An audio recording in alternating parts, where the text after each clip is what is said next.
Halo guys, kali ini gue sendirian aja. Dan sebenarnya video ini masih membahas seputar mengenai video yang kemarin minggu itu publish. Apa itu videonya? Yaitu video tentang malaikat. Kali ini gue akan berbagi cerita pengalaman pribadi gue, yaitu ketika gue masih SMA. Gue ditolong oleh malaikat berbentuk manusia. Seperti apa ceritanya? Stay tune.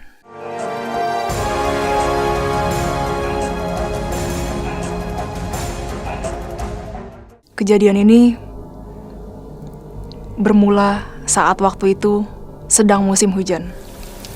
Saat itu gue masih duduk di bangku SMA, dan saat itu juga gue sedang ujian semester. Singkat cerita, waktu itu sebelum gue berangkat sekolah, gue ngeliat grup suatu inilah obrolan chat gitu. Dan di dalam situ, gue ngeliat teman-teman gue banyak yang gak masuk gara-gara banjir. Seperti yang kalian ketahui, memang di Jakarta itu kan beberapa tempat, khususnya ya, itu sering mengalami kejadian kan banjir. Nah, salah satunya ini dekat dengan lokasi banjir. Sekolah gue itu dekat dengan lokasi banjir, tapi sekolah gue nggak exactly banjir pada waktu itu. Dan akhirnya gue pun masuk, karena kebetulan rumah gue nggak berada di lokasi banjir. Ketika gue masuk, gue ngeliat seisi kelas itu kosong. Ya ada sih 1 atau 2 murid, tapi mostly itu bener-bener nggak ada murid. Dan guru pun juga yang datang hanya sedikit. Jadi ya, guru yang sedikit itu karena ngelihat kita udah datang, jadi kasihan dengan kita dan akhirnya memberi kita ujian. Jadi walaupun tanpa murid dan guru yang lengkap, kita tetap menjalani ujian. Setelah ujian selesai, teman-teman gue satu per satu pada pulang. Kalau nggak salah, gue ingat itu sekitar cuman 3 orang di kelas itu. Lalu guru gue pun perlahan-lahan satu per satu pulang. Sampai akhirnya sisa gue sendirian. Guru gue yang terakhir, sebelum dia pulang, sempat bertanya kepada gue, "Jesslyn, nanti kamu pulangnya bagaimana? Apakah kamu ada yang jemput? Bapak khawatir." Lalu gue bilang, "Gak apa-apa pak, saya ada supir yang bisa jemput saya nanti. Bapak tenang aja." Dan akhirnya guru gue pun, yang tadi memberikan gue ujian itu, pulang. Teman-teman gue udah pulang, guru-guru gue udah pulang. Gue hanya sendirian satu-satunya di dalam kelas. Dan akhirnya gue telepon supir gue. Ini ibaratnya telepon ya. "Halo, Pak. Bapak udah sampai mana? Saya harus segera pulang nih, soalnya kabarnya banjirnya udah merata di beberapa tempat. Dan beberapa info juga bilang sebentar lagi sekolah aku bakalan banjir. Bapak tolong cepat kesini ya." Lalu supir gue bilang, "Bentar ya non, soalnya bapak juga masih jemput adek." Nah, ini sedikit info aja ya guys buat kalian. Gue punya adek, dan adek gue itu sekolahnya di tempat yang berbeda dengan gue. Jadi bapak supir gue itu kan harus jemput adek gue dulu kan, karena ya adek gue memang saat itu memang masih kecil kan, kasihan. Dan lagi kan posisinya lagi banjir-banjiran, jadi ya otomatis mesti nyelamatin dia dulu lah, karena kan gue udah lebih gede dan ya gue lebih bisa nyelamatin diri gue sendiri. Oke, lanjut ya. "Oh gitu ya pak, oke deh kalau gitu. Saya nunggu di sini ya, jangan lama-lama ya." "Oke, baik non. Nanti abis jemput adek, bapak langsung ke sana ya." "Oke deh, siap," gitu. Nah, gue tutup telepon. Itu adalah telepon yang pertama antara gue dan supir gue. Lalu tiba-tiba datang satu kepala sekolah Yang tadinya gue udah bener-bener bingung. Kan guru-guru gue udah pada pulang semua dan ruangan guru tuh udah gelap guys. Tapi gue masih mikirnya gini, oh mungkin bapak kepala sekolah ini memang ruangannya belum tutup kali ya. Soalnya kan bapak ruangan sekolah, biasa kan kepala sekolah itu kan ruangannya berbeda sendiri gitu. Jadi ya gue mikirnya positif. Oh mungkin bapak ini, ya dia belum pulang gitu kebetulan. Ya udah. Dia nanya, loh kamu masih di sini? Kamu belum pulang? Lalu gue jawab, belum pak, soalnya saya masih nungguin supir saya. Oh, ya sudah mau pulang bareng bapak. Tapi guys, itu kan kepala sekolah ya guys, masa enak gitu kan minta bantuan dia gitu. Ya sebenarnya nggak apa-apa sih, cuman kan masa enak sih. Ya gue pikir udahlah nggak apa-apa lah, tetap minta bantuan supir aja gitu. Long story short, gue tolak ajakan kepala sekolah gue itu. Lalu, sembari gue nunggu tuh, kira-kira mungkin sekitar setengah jam. Gue nunggu balasan dari supir, tapi kok belum kunjung datang. Akhirnya, ada kejadian yang gak enak di sela-sela gue nunggu ini. Yaitu gue diganggu sama arwah kuntilanak di kelas gue. Dia sempat gerakin kursi dan bikin gue takut, ya tapi untungnya gue nggak takut saat itu karena gue udah mulai used to, gue udah mulai terbiasa dengan bakat ini. Lalu ya gue yang lagi ngeliatin HP, nungguin jemputan, kaget dong. Ketika gue ngeliat sebelah kiri, itu arah bunyinya itu dari sebelah kiri. Gue ngeliat dia udah ketawa-ketawa beserta dengan teman laki-lakinya satu orang. Lalu mereka mulai iseng, mulai membuat gaduh, sampai akhirnya gue teriak, jangan ganggu gue di sini, please jangan ganggu gue. Gue bener-bener lagi pusing, gue nggak bisa pulang gara-gara banjir, please jangan gangguin gue. Dan setelah gue marahin itu, mereka, ya untungnya mereka shock sih gitu, karena ternyata dia nggak takut dan dia malah marah gitu ya. Dan akhirnya mereka pun bermain di luar gitu. Mereka udah nggak di kelas itu lagi. Untungnya. Lalu gue masih menunggu jawaban dari supir gue. Karena nggak ada jawaban yang kunjung datang, akhirnya gue telepon lagi supir gue yang kedua kalinya. Halo, iya non. Bapak udah di mana sekarang? Aduh non, bapak masih macet nih non. Tapi sih sebentar lagi bapak udah mau sampai sekolah adek. Non tunggu dulu ya, nanti abis adek udah nyampe mobil, udah siap, bapak nanti hubungin lagi ya non. Ini bapak masih kena macet, soalnya memang banjir di sini. Udah lumayan tinggi loh non, gitu. Oh gitu ya pak. Iya non. Ya udah deh kalau gitu. Saya tunggu ya pak. Akhirnya gue tungguin lagi dengan sabar. Gak lama kemudian, kepala sekolah yang tadi itu datang yang kedua kalinya juga.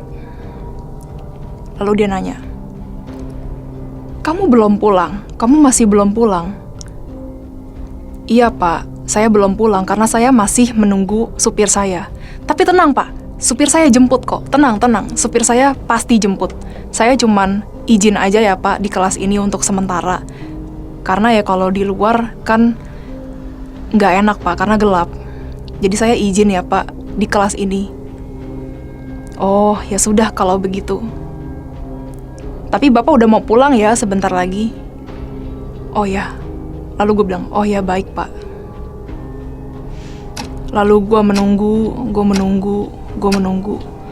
Hampir 1 jam guys. Hampir 1 jam.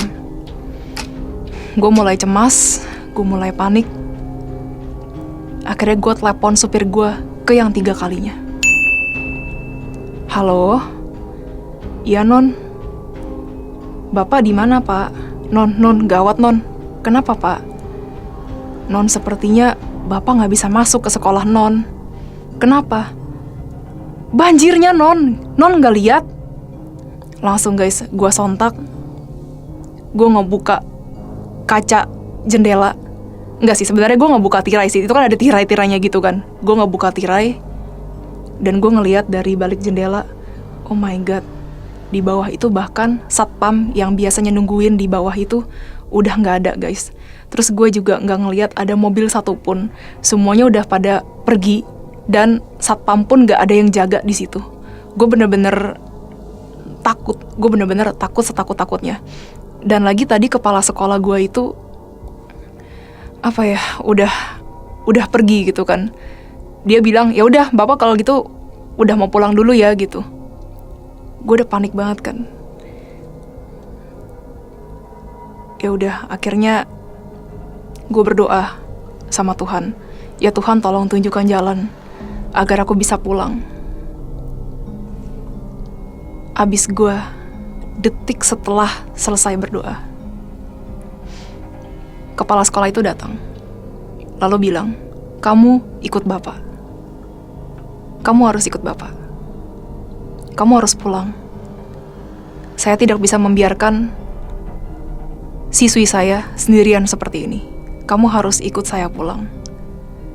Dan akhirnya, gua yang udah gak berdaya ikut pulang kepala sekolah gua dengan rasa yang sangat amat gak enak hati. Long story short, akhirnya gue mulai jalan tuh dari kelas barengan sama kepala sekolah gue. Sekolah udah dalam keadaan gelap, sepi, mencekam, dan banyak juga penunggu-penunggu di sekolah yang lumayan iseng. Tapi ya gue gak hirauin, karena gue mikirnya udahlah, gue gak mau hirauin aja. Lalu, anehnya guys, ketika gue jalan sama kepala sekolah gue itu, gue menemukan suatu kejanggalan. Kepala sekolah gue itu kalau jalan itu guys agak-agak melambai gitu loh guys. Jadi harusnya tuh jalannya kan kayak, "Ya ayo ikut Bapak," gitu kan. Harusnya begitu guys. Tapi saat itu aneh banget. Dia dengan badan yang tegap, beribawa, berharisma, jalan mendampingi gue. Tapi mungkin gue mikirnya, oh mungkin apa ini lagi keadaan genting, jadi dia seperti itu. Jadi gue pun gak mikir banyak-banyak, akhirnya kita pun sampai ke lantai dasar. Di lantai dasar, di lobi, gue melihat ada satu mobil tahun 90-an. Mobilnya warna merah, dan mobil itu entah kenapa ada di tengah-tengah halaman lobi itu. Gak ada mobil lain guys, cuman mobil itu. Mobil merah tua tahun 90-an itu. Lalu akhirnya gue jalan ke sana bersama dengan kepala sekolah gue. Dan gue pun naik mobil itu. Mobil ini sebenarnya agak aneh guys. Kenapa gue bilang aneh? Karena biasanya kan kalau mobil ada pemiliknya itu biasanya mungkin ada kaset-kaset favoritnya, atau ada pajangan yang ditaruh di mobil. Tapi saat itu kaset, pajangan, apapun itu, bahkan botol minum pun tidak ada. Bener-bener seperti taksi guys. Kalau kalian ngeliat taksi kan tuh kosong semua kan, cuman ada bangku kulit, udah gitu doang kan. Ini juga sama seperti itu kira-kira. Nah, lalu guru gue itu mulai menyetir. Jalan menerobos banjir. Lalu dia diam aja di sepanjang perjalanan. Akhirnya gue mulai bertanya-tanya guys. Gue nanya secara audible ya, nanya secara dikeluarkan gitu secara lisan. "Pak, saya mau tanya, Bapak udah nikah belum?" gitu. Itu sebenarnya untuk mencairkan suasana guys, tapi karena gue orangnya itu sebenarnya tidak pintar berkata-kata, jadi itu kata pertama yang keluar. "Bapak udah nikah?" gitu. Terus dia hanya bilang, "Sudah," gitu. Selanjutnya saya tanya, "Pak, Bapak sudah punya anak?" "Sudah." "Sorry Pak, saya mau tanya lagi, Bapak punya anak berapa?" Lalu dia diam sebentar, dia nggak jawab. 3. Lalu keadaan kembali hening, seperti tidak terjadi apapun. Nah, lalu kami bertemu di sebuah perempatan. Kan bapak kepala sekolah gue ini kan nggak pernah ke rumah gue kan, jadi otomatis harusnya nggak tahu tuh. Otomatis kan ya gue harus nunjukin arah nggak sih gitu loh. Ya udah gue bilang, Pak, ini masih lurus Pak. Lalu dia bilang, ya saya tahu. Nah, sebenarnya saat itu janggal sih, cuman ya gue nggak mikir apapun.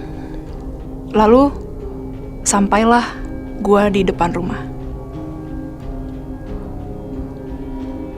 Gue bilang, Pak, saya diantar sampai di sini saja.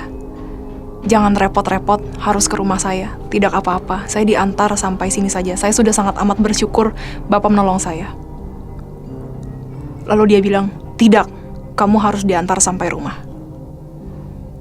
Lalu akhirnya beliau antar gua sampai rumah dan gua turun, tapi tidak ada sepatah kata apapun yang keluar dari beliau.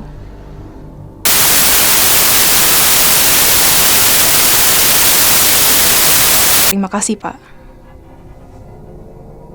Oh, ini yang kocak, guys. Pas gue bilang terima kasih, dia baru nyamber.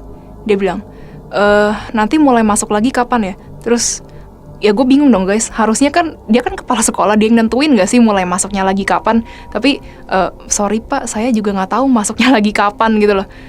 Lalu, oh iya, ya sudah. Sampai jumpa.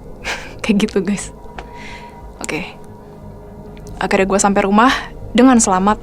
Sementara adik gue yang tadi diantar sama supir tadi belum sampai. Gue telepon supir gue lagi untuk yang keempat kalinya. Gue tanya, halo Pak? Iya halo. Gimana keadaan di sana? Adik sudah pulang? Sudah sampai di mobil? Sudah non. Aduh tapi ini terlalu deras non. Terlalu deras airnya. Ini aja mobil juga sampai susah. Seperti itu. Lalu macet sekali non. Parah banget. Non sekarang ada di mana? Masih di sekolah ya non? Non, aduh non maaf non. Bapak nggak bisa jemput non. Gitu. Terus gue bilang, gak apa-apa Pak. Saya udah sampai di rumah dengan selamat. Lalu supir gue bener-bener kaget. Hah? Yang bener non, jalanan tuh macet banget loh non. Gak mungkin non sampai di rumah dengan cepat. Ini jalanan bener-bener macet non, bener-bener macet karena banjir. Tapi gue gak hirauin perkataan supir gue itu karena gue ngerasa ya tadi lancar-lancar aja gitu loh, gak macet. Jadi ya gue gak terlalu ambil pusing gitu soal hal itu. Next day, ketika gue udah bisa lanjut, bisa kembali ke sekolah lagi, banjir sudah surut, gue bertemu bapak kepala sekolah gue di depan halaman sekolah. Gue yang semulanya berpikir ingin berterima kasih lagi gitu, gue mulai menatap mata dia kan. Tapi aneh guys, mata dia itu melihat gue, menatap gue seperti nggak terjadi sesuatu dan nggak nanya gitu. Harusnya kan biasa kan nanya dong kayak kamu gimana, oke ya kemarin, udah ya kemarin. Nggak, ini sama sekali totally kayak orang yang berbeda tapi dalam wujud yang sama. Lucu banget guys. Dan tiba-tiba datang murid lain gitu di belakang gue. Dan bapak kepala sekolah ini yang semulanya melambai. Tadi kan gue udah pernah mention ya, bapak kepala sekolah gue ini emang orangnya melambai. Dia gini guys, kamu telat ya kamu. Ih beneran guys, dia suka begini-begini. Nggak tahu kenapa tangannya begini-begini, kena saraf apa gimana, gue nggak ngerti. Pokoknya dia tuh suka begini-begini. Nah terus jalannya kan ya lenggak-lenggok gitu lah ya. Terus gue flashback lagi ke memori yang kemarin. Kok kemarin jalannya tegap ya? Badannya sama sih, memang dia kan agak gemuk dikit lah ya. Badannya tegap. Tapi gimana ya? Kok kayak ada yang beda gitu. Gue bener-bener bingung gitu. Oke, mungkin gue mikirnya Ini mungkin karena depan murid kali gitu, depan murid kali mungkin dia jaim. Coba ntar pas ketemu berdua aja, mungkin dia baru mau ngomong lah gitu sama gue gitu. Sampai akhirnya gue bertemu lagi yang kedua kalinya sama kepala sekolah gue ini. Maksudnya di hari itu ya, di hari itu. Kedua kalinya. Waktu itu kondisi sekolah ya karena lagi ada kegiatan belajar mengajar, jadinya memang sepi. Dan saat itu gue memang izin ke toilet. Gue ngeliat ada bapak kepala sekolah gue ini lagi jalan. Posisinya ini adalah gue, dan posisi tangan yang ini adalah kepala sekolah gue. Gue jalan, gue berpapasan, tapi kok dia nggak negor sama sekali. Lalu gue ngeliat ke belakang. Gue mulai berpikir, masa dia nggak ada sedikit pun ingat kejadian yang kemarin sih? Dia bener-bener nganterin aku kok gitu, bener-bener nganterin gue. Tapi kok gue nggak ada sedikit pun ngeliat gerak-gerik yang, oh ya gitu, kamu gimana, kabarnya gimana? Nggak ada gitu loh. Sampai gue sempat berpikir, jangan-jangan ini adalah orang yang berbeda. Lalu akhirnya, udah bertahun-tahun, rasa penasaran gue itu gue kubur, sampai akhirnya gue bertemu dengan anomali. Yaitu, kami bertiga yang terbentuk.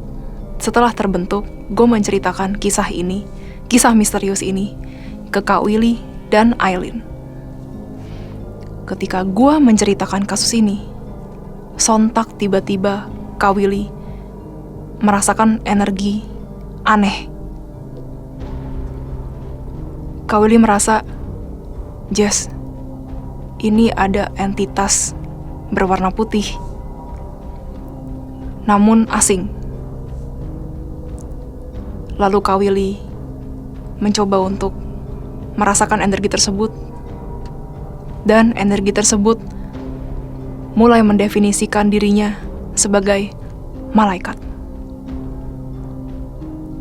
Long story short, Kak Willy bertanya kepada malaikat tersebut, apakah kamu, kakak malaikat, yang in charge dalam situasi ketika Jesslyn SMA dulu? Lalu malaikat tersebut berkata, iya. Sebenarnya, kepala sekolah itu adalah saya. Gue bener-bener shock. Gue gak bisa deskripsiin pakai kata-kata, dan gue langsung berterima kasih kepada malaikat yang saat itu menolong gue. Dan akhirnya anomali menanyakan, wahai malaikat, siapa nama kamu? Lalu dia menjawab, kamu bisa memanggilku Charles. Oke guys, ini adalah akhir dari cerita.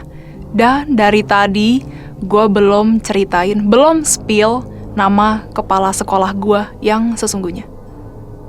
Namanya adalah Jeffrianus. Ya sebenarnya sih itu bukan nama sebenarnya ya guys, tapi belakangnya sama.